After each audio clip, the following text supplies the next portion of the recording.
উপদেষ্টা শক্তিপদ দাস, উনি একজন বিরাট সমাজসেবী।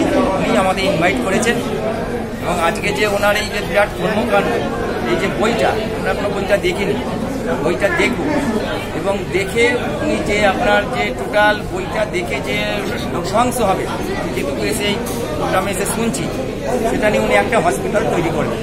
এর জন্য আমি ব্যক্তিগতভাবে আমার সংস্থার তরফ থেকে আমরা ওনাকে সেলুট জানালাম এবং আপাতমস্তকে যে এখন যে পরিস্থিতি, হসপিটালের ব্যাপারটা আপনারা সবাই জানেন এবং গরিব মানুষদের কী পরিস্থিতিতে কীভাবে আসে, কীভাবে যাতায়াত করে হসপিটালে, তার পাশে যে উনি দাঁড়াবেন, এবং মিনিমাম একটা মার্জিন, একটা ছোট্ট একটা কিছু পয়সা নিয়ে উনি যে মানুষদের পাশে দাঁড়াবেন, তাতে ওনাকে আমরা সেলুট জানালাম এবং আগামী দিনেও উনি এইসব কাজের সঙ্গে উনি যুক্ত আছেন, আমরা তার সঙ্গে থাকব। আমাদের সংস্থাগতভাবে এই যে ছোট্ট ছেলেটি এসেছে, এই হচ্ছে বাজিজনু ভট্টাচার্য, এ একটা বিস্ময় বালক। ও গড়গড় করে গীতা শ্লোকগুলো দেবে, গীতা পাঠ করে দেবে এবং বিভিন্ন রাজ্যের ফ্ল্যাগ, বিভিন্ন রাজ্যের একটা বলতে বলেন তাহলে আপনি। হ্যাঁ, নিশ্চয়ই তাকে বলো।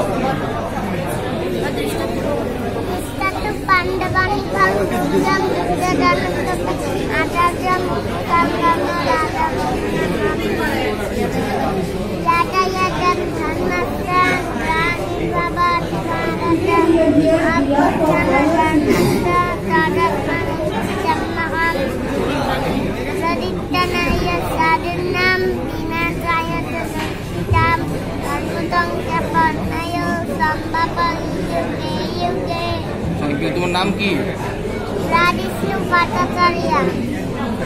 আচ্ছা, আরেকটা জিনিস আপনারা নোট করছেন না, মোটিভেশন স্পিকার, কিন্তু লোককে এই জিনিসটা আপনারা মিস করছেন। আরেকটা ব্যক্তিত্বের আরেকটা সাইড হচ্ছে মোটিভেশনাল স্পিকার। ওকে জিজ্ঞেস করুন কিভাবে লোককে মোটিভেট, একটু মোটিভেট যদি করা যায় কিভাবে।